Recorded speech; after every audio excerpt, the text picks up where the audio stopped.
Okay. We got the Baker's Dozen fantasy football season. Like my good friend Pinky from Friday. Got my yak. I don't have no $200 suit, but I got the yak. Straight iced tea. But anyway, coming to you guys. What's this, like week 9, week 8 or whatever? Got a lot of stuff to talk about. A lot of stuff to catch up on. The bye weeks have been wreaking havoc left and right, man. Injuries. The injury bug has been doing the thug thistle to every team around the league. Guys are really getting their metal tested, their GM metal, seeing if they have what it takes to lead their team to victory. The guile, the cunning, the instinct, all those things. I was thinking of Eddie Murphy and the Golden Child when he was at the airport, like you and the guile, the cunning, and the guy that was smiling like, you don't even know what you did. He was... Any of you who've seen the Golden Child know what I'm talking about. And those of you who don't, laugh now, watch it later, and then figure it out on your own time. Figured since we got a lot of things going on, a lot of things been happening, we already did a recap of everybody's team. And right now I think it's only appropriate that we hand out mid-season grades. This is like the report card all you guys were scared to take home to your parents. All you brothers that graduated to the 13th grade by the skin of your teeth. We're going to go through each team in the league and give them a grade. Let's see. Where are the standings? We got, alright, first place, Team Moneymaker. 6-2 record. Doing big things in the Baker's Dozen Fantasy Football League. Guys have been getting banged up a little bit as of late. Rashard Mendenhall comes and goes. He doesn't know if he wants to be a football player or a ballerina. Got Aaron Rodgers. If it wasn't for the bye week, he'd be unstoppable. Beanie Wells is fighting through injury, but I think that's a good player for John because he's the only running back they have. So he gets first down, second down, third down, fourth down, passing situations, running situations, goal line carries.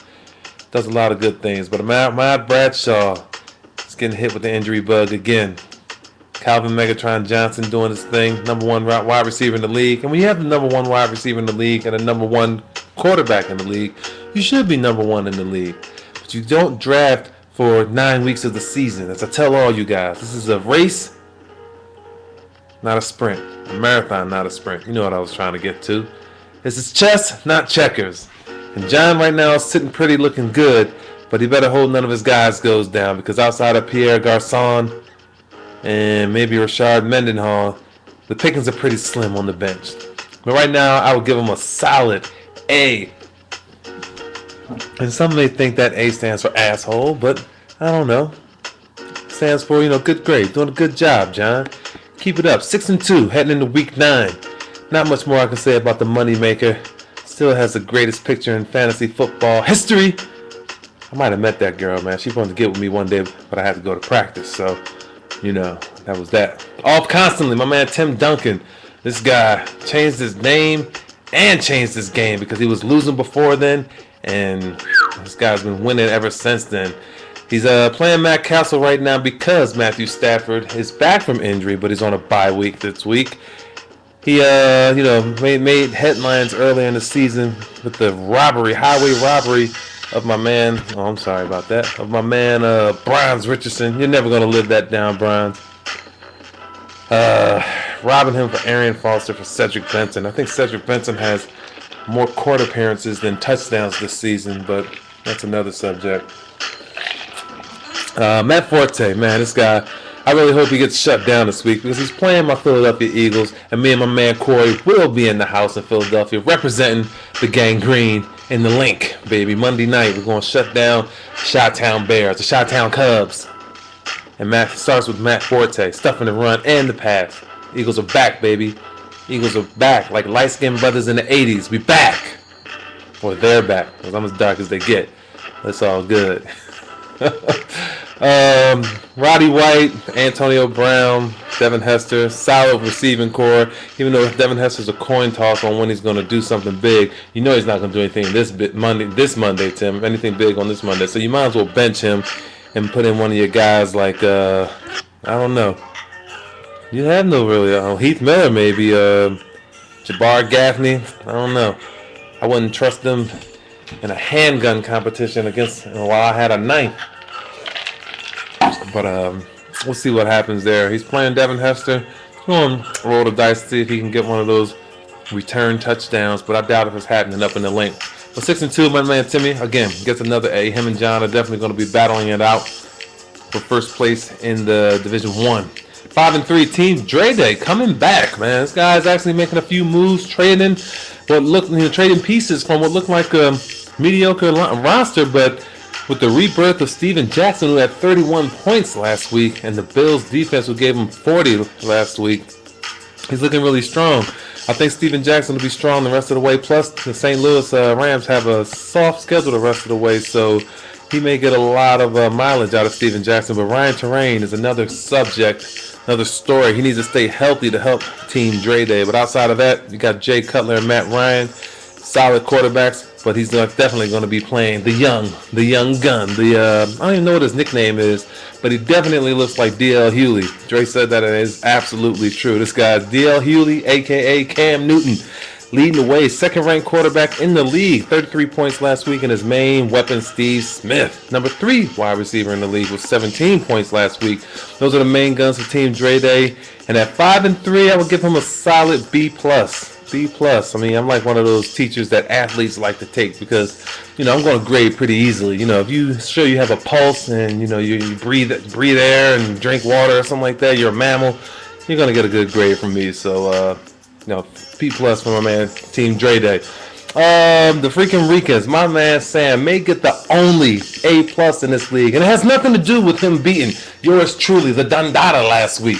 It's just because this man has been riddled. And that was a lucky win last week too, Sam. I mean, you can call it what you want. Your guys wait till they play me, score 100, 150 something points or whatever. But it's cool. Joe Louis was 177 years old and he fought.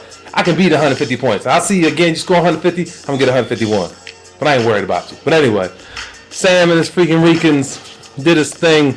This guy, I don't even know who's on his roster. He's changing them every week. This guy has more moves than Wild Style, Breaking, and Beat Street put together. But I love him to death because he's making the league fun. He's always wheeling and dealing. The turnstile GM, my man Sam Rosario. I'm not even going to go through his roster because it's going to change next week anyway. But A+ for staying in the league, Sam, and staying relevant in the league. I mean, right now, you're 2-6. You're in 12th place. That makes you relevant because you're holding everybody else up. But I love you to death, man, because you're never going to quit. Never give up, man. I love it. Love it. Keep it up, Sam. A+. Plus. Next up, going into Division 2. I may have to speed this up. Let me see how much time I got left. Oh, I got plenty of time. All right, cool. Garden State Greatness. My man David Larderi, who's got a 6-pack of pineapple soda sitting in customs in freaking Jersey because I called in on him. He's got a solid team. He's really riding Tony Romo and Mike Wallace and Jimmy Graham along with the Bears defense that's going to get torched on Monday night. Reggie Bush isn't giving him anything, but that was like, I guess, a bye week play, and he has to set his lineup right for this week. You got Ryan Matthews, who doesn't know if he wants to play or sit out or lose his job to Mike Tolbert. Who else is on the scene? Andy Dalton's doing big things. Adrian Peterson, number 1 running back in the league, he's definitely riding his coattails. But Deshaun Jackson needs to come back to life for more reasons than the Garden State Greatness. I mean, he's a number 1 weapon on my team, and he's 2 points per week. Ain't going to get it done, man. It's not going to get us to the playoffs, Deshaun. So wake up, like Spike Lee said, and do the right thing at the end. Wake up! I don't know. Garden State 4-4. He's in the tops of his division. I'll give him a B-, C+. I mean, if he brings me an apple or returns 3 of the pineapple sodas, might get him a solid B. But right now he's at B-. I won't say C+, B-. Bird Gang. My man Qua. This is another turnstile GM, but this guy, he thinks he's like the man who invented the wheel or whatever. I mean, he's always wheeling and dealing, thinking he's robbing somebody. And he kind of got over on the man Sam Hilliard or whatever, the America's team, Cowboys team, who put that blasphemous message up last week about my Eagles. Almost got him kicked out the league until the Cowboys just came to Philly and got their behinds handed to him by my Eagles. Made me feel better and very forgiving. So I kept him in the league. But anyway, Matt Schaub, Frank Gore, Fred Jackson, Victor Cruz, Jordy Nelson, Jermichael Finley, and the Eagles, D. Can't really argue with my man Kawhi. He's got a solid team.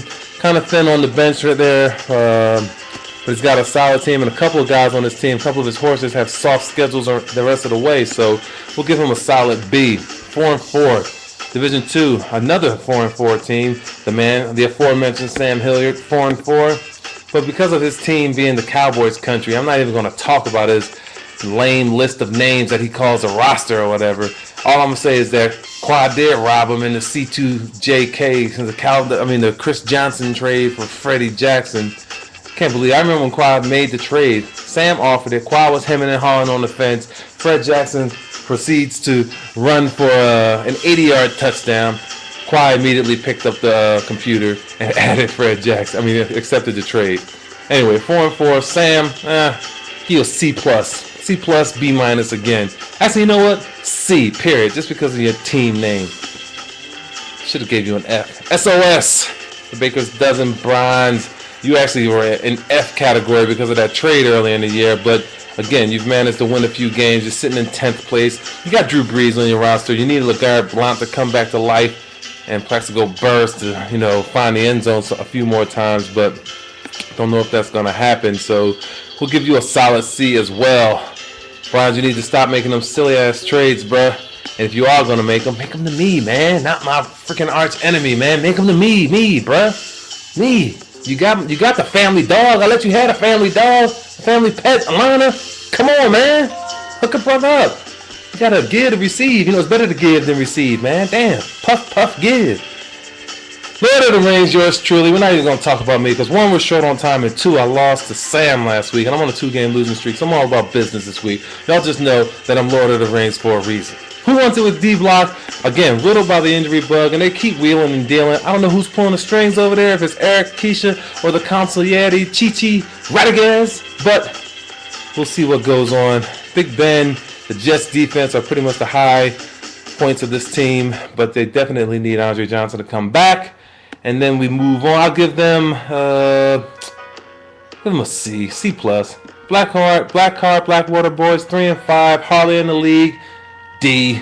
Tri-State Birds, Corey, my man Corey started out well. He's got a talented roster, but the league is caught up to him. Everybody's wheeling and dealing, and Corey's sitting still, letting the grass grow up under his feet. Corey, you got to make some moves if you want to stay relevant in this league, baby. Use some of them pieces you got on your roster to get multiple pieces, all right? Take after the big brother, the Lord of the Rings, 4 of them. About to be 5. C-, man. You're bringing the family name down. C-. Ah, man. That's not good, Corey. But anyway, we're going to go into, really quickly, recap who's going up against who and the important matchups. Then we'll sign off. We got Cowboys Country and the Lord of the Rings. Wow. I'm definitely going to punch him and Rob Ryan in the mouth this week. 4-4. Both teams are 500, desperately needing this win as they both fight for the division league and they're in divisions 2 and 3. SOS and the Tri-State Birds, both teams are 3-5. This is another hotly contested battle. We're going to see which team makes the proper moves and starts the correct people to come out victorious in this one. The Bird Gang and the Moneymaker. Qua has vowed that he's going to take John's wide receivers and shove them up his boot. We'll see what happens, but I think I'm going to put my money on Moneymaker this week, but the Bird Gang may be up to the challenge. The Blackwater, Black Card Man against Garden State Greatness. Going to go with Garden State Greatness over this one. Dane is hardly around. He's getting married in a couple months, man. He's planning bachelor parties and all kinds of things, man. Dimes and all that crap, so he's not even going to set his roster. The freaking Ricans and Team Dre Day, just because Dre is a big-headed drug pushing pedal pusher or whatever. I'm gonna go with my man Sam because he never gives up. 2-6 at 5-3, and finally off constantly at 6-2. My man Timmy going up against Who Wants It with D-Block. We already beat the Cowboys this week, so I've wreaked enough havoc in the world of D-Block. So I'm gonna give them the edge, and hopefully, I'm gonna pray for them to beat off constantly. So we'll see what the 3 of those guys, the Davis family, can do against my man Theo, the Robin-ass trade-making person he is, Duncan, and his off-constantly players. So that was it. Week, whatever this is, Week 9, Baker's Dozen Fantasy Football. Good luck this week. It's your commissioner signing off. Have fun, fellas. Good luck and peace.